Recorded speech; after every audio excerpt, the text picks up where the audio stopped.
done is I've covered my cupcakes. Let me show you what I've done here. I've covered my cupcakes with a round of that brown sugar frosting, or the panoche, and I used some of these seasonal little cutters that I have, and I just embossed a little design on the top. So let me show you how I did this real quick. Alright, so like I said, I just rolled out, and you have to kind of work with this quickly. I just used one of my round biscuit cutters, or pastry cutters. It's about the same size as my cupcake tops. Alright, and it doesn't matter if it goes all the way to the edges or not, because we're going to come back and pipe that finishing edge of frosting around there, so it doesn't really matter. Okay, so at this point I just took my cutter, and I kind of liked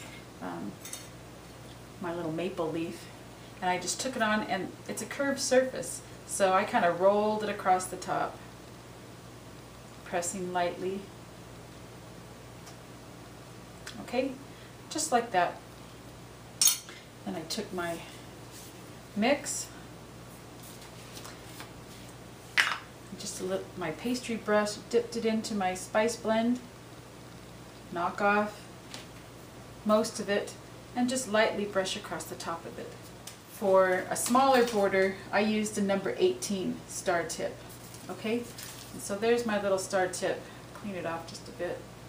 If you get hard frosting, kind of dries on there, just wipe it off, okay? And that comes right off. Alright, so you have your little parchment bag, your tip, and we're just going to pipe a little edge, and it takes practice to get it to look real nice, but you know what? The kids are going to love it. Everyone's going to love it, no matter what it looks like, okay? For a nice little shell border, it's a squeeze and release and pull. So squeeze, release, and pull it out. And it's kind of all one motion. So we're going to squeeze, release, and pull. Squeeze, release, and pull. And this is how you can get. And the more you do it, the better you get. And when you get to that area where it needs some filling up, you just fill it right up. No problem. Alright, and get to the end, finish it off, voila. Okay, like I said, if you don't like the edge, like I don't really like that, just take it off, okay? And set it aside. Let's do one more just to make sure you got it. Okay, take your round. Like I said, if you don't want to use this method, it's really good though. Just go ahead and put a layer of frosting on your cupcake and let it set out and kind of crust over, get a little dry on the top. And let's do an acorn this time. And press it in. There's my little acorn. And brush on some of my spice blend. Give it a nice little depth.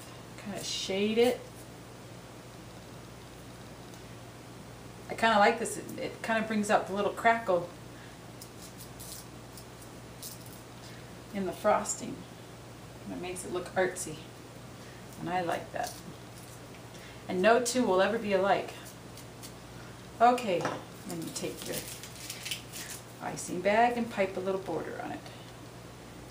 Push and release.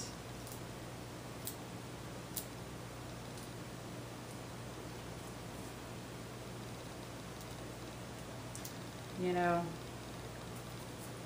when I do a catering order, I'm often doing 200 of these. Boy, my hand hurts after that, huh? Alright, so I think they're pretty cute. Use your imagination. Alright, another way that you can decorate your cupcakes is just with a simple swirl of frosting on the top. Alright, I'm going to fill this pastry bag only about this full.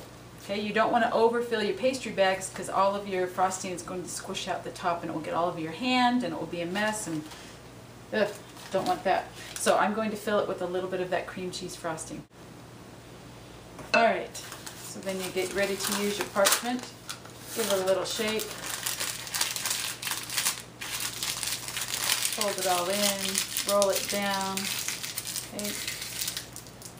And it's really about using the palm of your hand and squeezing it in the squeezing action, okay?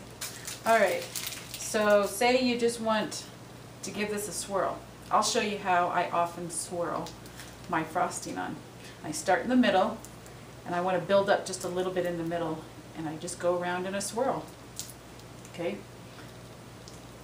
And I go around, and this gives you a lot of frosting on your cupcake.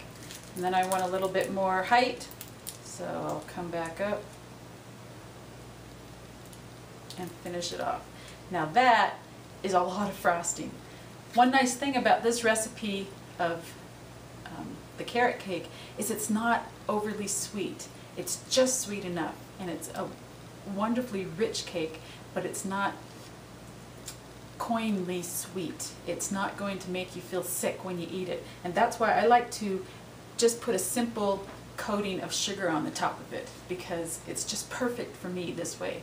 But there are a lot of people out there that like a lot more frosting on their cupcakes, and for those people this is going to meet their needs for sure. Alright, so just keep going on those until they're all done. One thing about these parchment bags is they're really not refillable, so once you're out of frosting in your parchment bag, you'll have to make yourself a new one. Alright, and just keep going and put as much on there or as little on there. You can just go around once if you'd like. That's another way of doing it, and just build it up. It's not quite as pretty as the nice high frosting, but it doesn't give you half frosting, half cupcake either. Alright, hope you give these a try. They're really, really good. I think we're going to have to take a bite of one. This one that doesn't have so much frosting on it. Try it out. You know, making cupcakes with that whole wheat pastry flour, you would think that it's going to be more muffin-like or dense, but it's not at all. This is really light and fluffy. If you break it open, yummy.